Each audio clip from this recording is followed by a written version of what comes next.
என்ன மச்சே? சொல்லு மச்சி. அப்புறம் வெரி குட். சொல்லு, நல்லபடியா இன்னைக்கு என்ன பண்ண போறோம்? சேனல் ஆரம்பிச்சிட்டீங்க. வாழ்த்துக்கள். முதல்ல ஒரு கண்டென்ட் நன்றி போடணும். நன்றி. முதல்ல ஒரு கண்டென்ட் போடணும். என்ன ஆமா போடலாம் கண்டென்ட்? ஏப்பா இன்னைக்கு புரட்சித் தலைவர் பொன்மனச்செம்மல் எம்ஜிஆரோட பிறந்த நாளாச்சே. அதை பத்தி ஆமா, உனக்கு தெரிஞ்ச விஷயங்களை சொல்லேன். நிறைய அவரை சொல்லு. பத்தி சொல்றதுக்கு ஒன்னா ரெண்டா.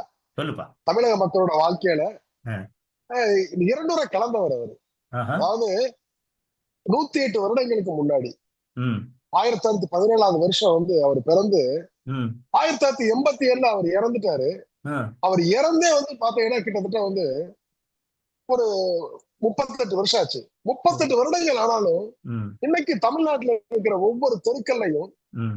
அவருடைய போட்டோவை வச்சு மாலை போட்டு மக்கள் ஒரு தெய்வத்தை வழிபடுறது மாதிரி வழிபடுறாங்கன்னா, ம். ஒரு மனிதன் சாதாரணமான ஒரு வாழ்க்கையை வாழ்ந்தா அப்படியெல்லாம் செய்ய முடியாது. ம். அவருடைய வாழ்க்கையில இருக்கிற ஒவ்வொரு நெறிகளும் ஒவ்வொரு கோட்பாடுகளுமே ம்ஹும். அவருடைய பாடல் இருக்கிற வரி மாதிரிதான். ஆஹா. அப்படி ஒரு சாதாரணமான ஒரு மனிதரே கிடையாது. அவரை பத்தி அவருடைய பிறந்த நாள்ல பேசுறது உண்மையிலேயே ஒரு அற்புதமான விஷயம் நான் நினைக்கிறேன். கண்டிப்பா, அது கண்டிப்பா. மட்டும் இல்ல, இன்னைக்கு இருக்கிற நடிகர்கள்லாம் ம். பெரிய லெவல்ல சம்பளம் வாங்கிட்டு இருக்காங்க. பேன் இந்தியா சினிமா ஆயிருச்சு. ம். வேர்ல்டு வைடு வர்த்தகம் ஆயிருச்சு. ம். ஹீரோக்கெல்லாம் 200 கோடி ரூபாய், 150 கோடி ரூபாய் சம்பளம் வாங்கிட்டு இருக்காங்கன்னா, ஆ. எம்ஜிஆர் என்ன சம்பளம் வாங்கியிருப்பாரு நினைக்கிறேன்? நீ சொல்லுப்பா. நீ சினி ஃபீல்ட்ல இருக்க. நீ என்ன கரெக்டா சொல்லுவ? நீனே சொல்லு. 100 கோடி ரூபாய். 300 கோடியா? 300 கோடி ரூபாய். ஐயே, ஆமா, 300 crores. அது எப்படிப்பா? எனக்கு புரியல. எங்க வேறுமா சொல்லுப்பா. எனக்கு புரியல. அதான் அதை விவரமா சொல்லணும்னா எம்ஜிஆருங்கிற ஒரு சரித்திரத்தை நம்ம கொஞ்சம் ரீவைண்ட் பண்ணி தான் பார்க்கணும். கண்டிப்பா, கண்டிப்பா. அது எனக்கு ஒரு ஏன்னா சுவாரஸ்யமான 2K சரித்திரம். கிட்ஸுக்கு எம்ஜிஆர்னு தெரியும். பட் இருந்தாலும் இவ்வளவு கொஞ்சம் இதா தெரியாது. கொஞ்சம் தெரிஞ்சுக்கட்டும். சொல்லு நீ. நான் சொல்றேன்.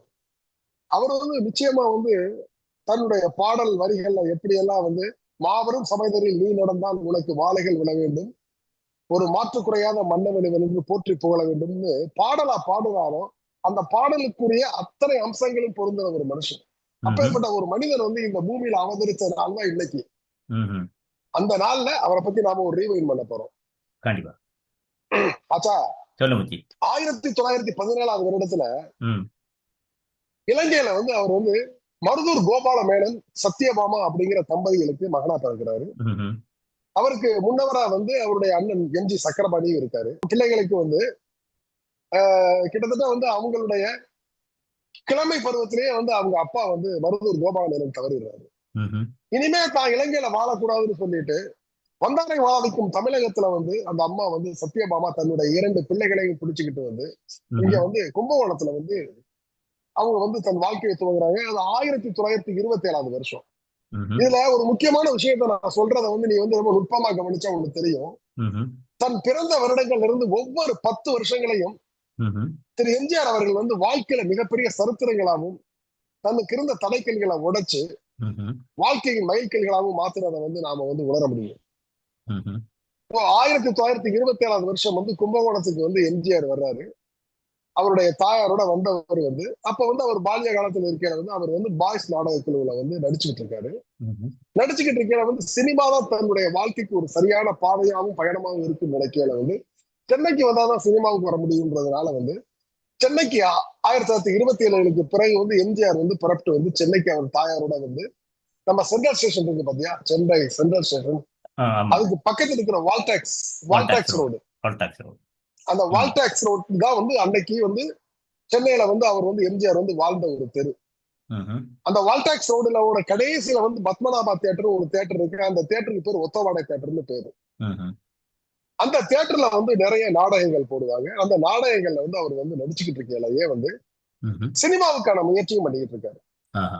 சினிமாவுக்கான முயற்சிகளை அவர் பண்ண ஆரம்பிக்கையில கிட்டத்தட்ட பாத்தீங்கன்னா இப்ப 1937 37ல அவர் சினிமால ஒரு இளம் நாயகனா தன்னை எப்படியாவது நிலைநிறுத்தணுமேன்னு சொல்லிட்டு அவர் என்ன பண்ணாருன்னா சினிமா வாய்ப்பு தேடுறாரு. ஆனா அவருடைய துரதிர்ஷ்டம் அழகு, அறிவு, திறமை, நடிப்பு எல்லாமே இருந்தும் அன்னைக்கு எம்.கே. தியாகராஜ பாகவதர் பெரிய மற்றும் ஜாம்பவான்கள் இருந்தாங்க. எல்லா பெரிய பெரிய பெரிய ஹீரோக்கெல்லாம் இருந்த காலத்துல அவர் ஒரு துணை கதாபாத்திரத்திலையும் கௌரவ வேடத்திலையும் கூட்டத்துல பின்னாடி நிற்கக்கூடிய ஒருத்தரா வந்து நடிச்சுக்கிட்டு இருந்தாரு. ம், அப்படிதான் ரத்னகுமார், அசோக் குமார் ம்ஹும், போன்ற படங்கள் எல்லாம் அவர் வந்து சின்ன சின்ன வேடைகள் எல்லாம் நடிச்சிருக்காரு. ம்ஹும், அப்படி தொடர்ந்து அவர் முயற்சி பண்ணிக்கிட்டு இருக்கையில வந்து இந்த 47ல வந்து எம்ஜிஆர் முதல் முறையா தன்னுடைய வாழ்க்கை அளவில் கதாநாயகன் ஆகிறாரு. அவரை வச்சு முதல் படத்தை டைரக்ட் பண்ணவர் எல்லிசார் டங்கன் அப்படின்னு ஒரு வெள்ளைக்காரர். ம்ஹும், அந்த இங்கிலீஷ்காரர் டைரக்ட் பண்ண அந்த திரைப்படத்துல டி.என். ஜானகி தான் அவருடைய முதல் படத்து கதாநாயகி. அவங்கதான் அவருடைய பின் வாழ்க்கையிலையும் அவருடைய நிஜ கதாநாயகியா இருந்தாங்க. ம்ஹும், அப்படி வாழ்க்கையில ஒவ்வொரு 10 வருடங்களையும் வந்து தன் வாழ்க்கையோட உவேகமான காலமா வந்து மாற்றி இன்றைய இளைய தலைமுறைக்கு ஒரு மிகப்பெரிய ரெக்கார்டை கொடுத்திருக்காரு. ம்ஹும். அப்பேற்பட்ட அவருடைய இந்த சரித்திரத்தை இந்த காலத்துல நம்ம ரீவைண்ட் பண்றது உண்மையிலே அற்புதமான விஷயம். கண்டிப்பா. அது ராஜகுமாரி படம் வந்து அவருக்கு ஒரு பெரிய மாற்றத்தை கொடுத்துச்சு. ம்ஹும், அந்த மாற்றத்துடைய துவக்கம் வந்து என்னாச்சுன்னா 1950ல வந்து அவருக்கு வந்து மந்திரி குமாரின்ற ஒரு படம் மிகப்பெரிய வெற்றி படம் அமைஞ்சது. மந்திரி குமாரிக்கு பிறகு வந்து அவர் வந்து மலைக்கல்லன், மதுரை வீரன் போன்ற திரைப்படங்கள்லாம் பண்ணி 1957 அடுத்த 10 வருடங்கள்ல வந்து அவருடைய வாழ்க்கையவே நிர்ணயம் பண்ணக்கூடிய ஒரு மிக முக்கியமான விஷயமா வந்து நாடோடி மன்னன் அப்படிங்கிற ஒரு திரைப்படத்தை அவரே தயாரித்து இயக்குறாரு. அப்படி தயாரித்து இயக்குறப்ப எல்லாரும் என்ன சொன்னாங்கன்னா ராமச்சந்திரனுக்கு இது வேண்டாத வேலை அப்படிங்கிறாங்க. ம், ஆனால் எம்ஜிஆர் தன்னுடைய லட்சிய படமா நாடோடி மன்னனை எடுக்கிறார். அப்படி எடுக்கிறப்ப அவர் வந்து இந்த உலகத்துக்கே தெரிஞ்ச ஒரு ஸ்டேட்மெண்ட்டை முன்வைக்கிறார். என்ன தெரியுமா சொன்னாருன்னா, இந்த படம் ஜெயிச்சா நான் மன்னன், இந்த படம் தோத்தா மறுபடியும் இந்த ராமச்சந்திரன் நாடோடி ம், அப்படின்னு சொல்லி ம். தன் ஒட்டுமொத்த முதலீடையும் போட்டு நாடோடி மன்னன் திரைப்படத்தை எடுத்தாரு. அவ்வளவு அப்படி கான்பிடென்ட். நாடோடி மன்னன் ம், திரைப்படம் ம், மிகப்பெரிய ம், தமிழக மக்கள் வந்து அந்த படத்தை கொண்டாடி தீர்த்தாங்க. ம். மக்களுடைய மனசுல மன்னனா அவர் வந்து முடிசூடா மன்னனா வந்து வாழ்ந்தாரு.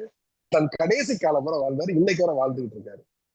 அப்பேற்பட்ட எம்ஜிஆர் ம், அடுத்தடுத்து மிகப்பெரிய வெற்றிகள் எல்லாம் பண்ணி ம், அடுத்த 1967 வருடத்துல வந்து அவருக்கு வந்து ஒரு அசாதாரணமான சூழல்ல வந்து துப்பாக்கி குண்டு சுடப்பட்டு உயிருக்கு போராடி தமிழக மக்களுடைய பிரார்த்தனையில அவர் வந்து மீண்டு எழுந்து வரையில வந்து அவரு இனிமே நடிப்பாரா, அவருடைய குரல் வந்து சரியா வருமான்ற போது தெய்வாதீனமா தன்னுடைய எல்லா முயற்சிகளையும் எல்லா தடைகளையும் தன்னுடைய வில் பவரால வந்து ஜெயிச்சு மறுபடியும் மக்கள் மனசுல வந்து மிகப்பெரிய இடத்தை பிடிச்சு ம். அந்த 1967 வருஷத்துல வந்து தன்னுடைய சினிமா கேரியரை வந்து ஸ்தாபனம் பண்ணாரு. அப்படி ஸ்தாபனம் பண்ண அவர் வந்து இப்ப வந்து அவருடைய வாழ்க்கையில ஒரு மிக முக்கியமான ஒரு அடுத்த காலகட்டம் என்னன்னா ம். உலகம் சுற்றும் வாலிபன் அப்படின்னு ஒரு திரைப்படம் எடுத்தாரு. இப்ப இப்பதான் நான் டாபிக்குள்ளே வர்றேன். ஓ, சரி, எம்ஜிஆர் சரி. 300 கோடி ரூபாய் சம்பளம் வாங்கினாரு அப்படின்னு நான் சொன்ன உடனே நீ உலகம் ஆச்சரியமா சுற்று பார்த்தல. வாலிபன் எப்ப வந்துச்சு? அப்ப நம்மளுக்கு என்ன வயசு? எப்ப வந்துச்சு? உலகம் சுற்றும் வாலிபன் ரிலீஸ் ஆகிற நம்ம எல்லாம் என்ன ஒரு 8 வயது 9 ஆ, வயது பையன்களா இருப்போம். நம்ம ஓகே, ஆஃப் ஓகே. பிராம்சர் பசங்க. ஆமா. இந்த உலகம் சுற்றும் வாலிபன் ம், திரைப்படம் ரிலீஸ் ஆன காலகட்டத்தை வந்து நாம ரீவைண்ட் பண்ணி பார்த்தோம்னு வைங்க. இப்ப நான் சொன்ன அந்த 300 கோடிக்கான கணக்கு எங்க இருந்தா ஸ்டார்ட் ஆகுது. அது என்ன கணக்கு? அது ஒரு பெரிய சுவாரஸ்யமான கணக்கு. அதை சொல்லு, வந்து சட்டுங்களா சொல்லிட முடியாது. சொல்லு, சொல்லு. அதுக்கு பின்னாடி வந்து ஒரு சின்ன அக்கௌண்ட் டேலி எல்லாம் பண்ண வேண்டியிருக்கு. அந்த அக்கௌண்ட் சரி. டேலி எல்லாம் பண்றப்ப வந்து பாத்தேன்னு வைங்க. ம், என்னன்னா 1973ல வந்து அவர் வந்து உலகம் சுற்று வாலிபன் திரைப்படத்தை வந்து எடுத்து ரிலீஸ் பண்றதுக்கு ட்ரை பண்றாரு. ஆனா அப்ப வந்து அவர் வந்து தமிழ்நாட்டில் இருக்கிற ஒரு மிகப்பெரிய ஆளும் இயக்கத்தோட வந்து அவர் வந்து தோழமையா வந்து லைஃப வந்து ஸ்தாபிச்சு போயிட்டு இருக்காரு. அவருக்கும் அந்த இயக்கத்துக்கு ஒரு சின்ன முரண்பாடு வருது. சோ ம், எப்பயுமே சின்ன சின்ன முரண்பாடுகள் வாழ்க்கையில இயல்புதான். அந்த மாதிரி ம், ஒரு முரண்பாடு வரையில அவர் அங்கிருந்து வெளியேறாரு. ம், சோ வெளியேற போது வந்து அவர் என்ன பண்றாருன்னா தனக்கு சாதகமா வந்து தன்னுடைய மக்கள்கிட்ட வந்து தன்னை நிரூபிக்கிறதுக்கு வந்து ஒரு கட்சி ஆரம்பிக்கிறாரு. ம், அதுதான் இன்னைக்கு வரை வாழ்ந்துகிட்டு இருக்கிற அகில இந்திய அண்ணா திராவிட முன்னேற்ற கழகம். அந்த ம். கட்சி அது ஆரம்பிக்கவே எல்லாருக்கும் தெரிஞ்சதுதான். காரணம் உலகம் சுற்று வாலிபன். அது ஆமா, எல்லாருக்கும் தெரிஞ்சதுதான். அது ம், ஆரம்பிக்கவே உலகம் சுற்று வாலிபன் திரைப்படத்தை ஆரம்பிக்கிறாரு.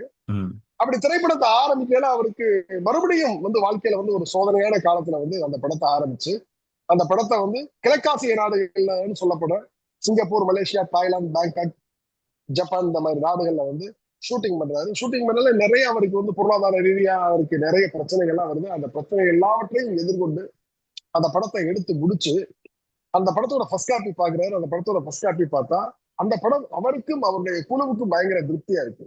ம், ஆனா இப்ப இருக்கிற அரசியல் சூழல்ல அந்த படத்தை வெளியிடுறதுக்கு வந்து நிறைய காம்ப்ளிகேஷன்ஸ் வருது. அப்படி காம்ப்ளிகேஷன்ஸ் வரையில திரையரங்கு அதிபர்கள் வந்து என்ன பண்றாங்கன்னா, எம்ஜிஆரால நிறைய லாபமே சம்பாதிச்சாலும் ம். அந்த படத்தை வெளியிடுறதுல வந்து கொஞ்சம் யோசிக்கிறாங்க. சென்னை ம்ஹ்ம். சாந்தி தியேட்டர்ல வந்து 1973 மார்ச் மாசம் 24ஆம் தேதி வந்து சிவாஜியுடைய பாரத விலாஸ் திரைப்படம் ரிலீஸ் ஆயிருக்கு. ம். சாந்தி கிரவுண்ட் புவனேஸ்வரி சிவாஜியுடைய தியேட்டர். அந்த தியேட்டர்ல வந்து ஃபேவரட் தியேட்டர் அது. அவருடைய எல்லா படங்களும் அங்கதான் ரிலீஸ் ஆகும்.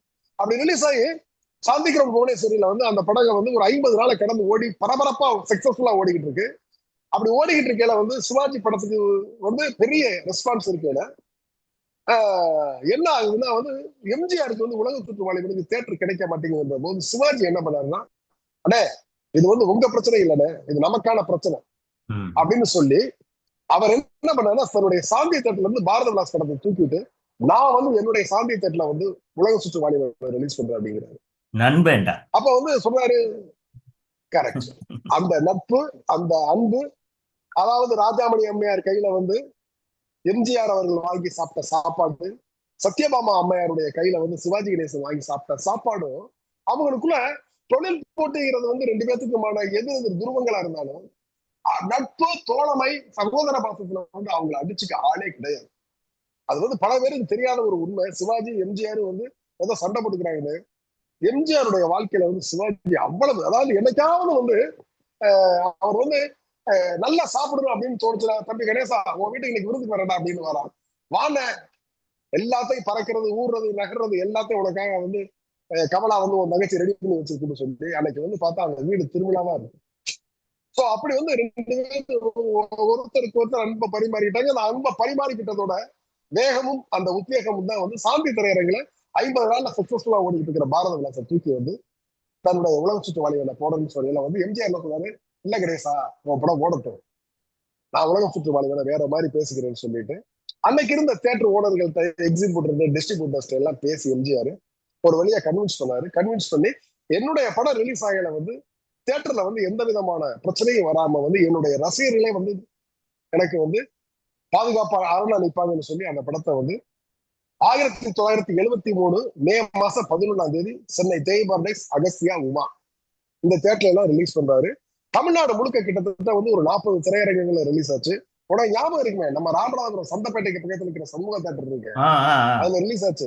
அங்கேதான் எம்ஜிஆர் படம்லாம் ரிலீஸ் ஆகும். நம்ம வழி அது இந்த ஆமா, நம்ம பர்டிகுலர் வழிவிடு முருகன் உழவஞ்செட்டு வழிவனுக்கு வழிவிடு முருகன் கோயில் வரையும் கூட்டம் இது கியூ நின்றுச்சு. அதெல்லாம் அப்போ பெருசா கரெக்ட். பேசப்பட்டது. ம். ம். ஆமா, இன்னைக்கு இருக்கிற ஜெகன் தேட்டர்லாம் அப்ப இல்லாத நாட்கள்ல நீ நானும் ஜெகன் தேட்டர் வாசல்ல நின்று அதை பார்த்திருக்கிறோம். Correct correct. சோ அப்ப நம்ம தேட்டருக்குள்ள போறதுக்கு வந்து நமக்கு அந்த தனியா போறதுக்கான சூழல்ல நம்ம அப்பா அம்மா கூட்டு போன காலங்கள்ல நம்ம அந்த தேட்டர்ல அந்த படத்தை பார்த்து ரசிச்சோம். அப்படி 1973 மே மாசம் 11ஆம் தேதி ரிலீஸ் ஆன அந்த படத்துக்கு வந்து தியேட்டருக்கு வெளியில வைக்கப்பட்ட பேனரும் வேற எந்த ஒரு விதமான விளம்பரமும் இல்லாம தமிழ்நாடு முழுக்க எப்படி நாடோடி மன்னனை வந்து மக்கள் போற்றி பாதுகாத்து கொண்டாடுறாங்களோ அந்த மாதிரி அந்த படத்தையும் கொண்டாடி கிட்டத்தட்ட அத்தனை ஊர்களையும் வந்து திருவிழாவா இருந்துச்சு. நம்ம ராமநாதபுரம் சமூக தேட்டர்ல கூட வந்து கிட்டத்தட்ட வந்து 75 நாள் அந்த படம் ஓடிச்சு. ராமநாதபுரத்துல ஒரு படம் 75 நாள் ஓடுதுன்னா கிட்டத்தட்ட அந்த படம் வந்து ஒரு 300 நாள் ஓடுனதுக்கு சமம். மதுரை மீனாட்சி தேட்டர்ல வந்து 225 நாள் ஓடிச்சு. இப்படி ஓடி அந்த படம் வந்து தமிழ்நாடு முழுக்க அந்த படத்துடைய கலெக்ஷன் இருந்ததா கிட்டத்தட்ட வந்து 3,75,00,000 ரூபாய் கலெக்ட் பண்ணுச்சு அப்பயே. ஆமா, 3,75,00,000 ரூபாய் கலெக்ட் பண்ண அந்த திரைப்படத்தை எடுப்பதற்கு எம்ஜிஆர் அவர்களுக்கான பட்ஜெட்னு பார்த்தா 35 லட்சம் ரூபாய். இப்பதான் நான் மெயின் பாயிண்ட்டுக்கே வரப்போறேன். ஆமா, இப்பதான் நான் மெயின் பாயிண்ட்டுக்கே வரப்போறேன். புரட்சி தலைவர் எம்ஜிஆர் அவர்களோட சம்பளம் 300 கோடின்னு சொன்னோம் பாத்தியா, அந்த 300 கோடின்னு சொன்னதுக்கான சம்பளத்துடைய கணக்கு என்னன்னா 3,75,00,000 ரூபாய் கலெக்ட் பண்ண அந்த திரைப்படத்துக்கு அன்றைய காலகட்டத்துல வந்து பாத்தீங்கன்னா எப்படி நம்ம டேலி பண்ணி வந்து கலெக்ட் பண்ணணும்னா அன்னைக்கு வந்து தங்கத்துடைய ஒரு பவுனுடைய விலை 275 ரூபாய். 275 ரூபாய்க்கு 3,75,00,000 ரூபாய்க்கு நம்ம தங்கம் வாங்கினோம்னா கிட்டத்தட்ட ஆச்சரியமா இருக்கும். உனக்கு நான் சொல்ல போறது 12 லட்சம் பவுன். ஓகே, நீ அந்த லாஜிக்ல வர. 12 லட்சம் பவுன்னா கிட்டத்தட்ட வந்து ஒரு நகைக்கடைய. ஆமா, ஒரு நகைக்கடைய வந்து கிட்டத்தட்ட நகைக்கடை இல்ல, ஒரு கேஜிஎஃப் தங்க சுரங்க மாதிரியான ஒரு சுரங்கத்தையே வந்து தோண்டி எடுத்த மாதிரியான நகைக்கடையை வாங்குற அளவுக்கு தங்கம் வாங்கலாம். அந்த 12 லட்சம் தங்கத்தை வந்து பவுன் தங்கத்தை இன்னைக்கு ஒரு சவரனுடைய விலை வந்து 60,000 ரூபாய் உலகளாவுல மார்க்கெட்ல இந்தியாவுல. இந்த 12 லட்சத்தையும் 60,000 நீ மல்டிப்ளை பண்ணேன்னா உன் கணக்கு அப்படி வருது. அந்த படத்துடைய ஆமா இதுதான் வந்து நுட்பம். இப்ப வந்து பாத்தீங்கன்னா அந்த படத்துடைய கலெக்ஷன் 1000 கோடி ரூபாய். இன்னைக்கு ஒரு உலக சுற்றுலா திரைப்படம் ரிலீஸ் ஆயிருந்தா 1000 கோடி ரூபாய் அந்த படத்துடைய கலெக்ஷன் ஆயிருக்கும். அந்த 3.25 கோடிங்கிறது.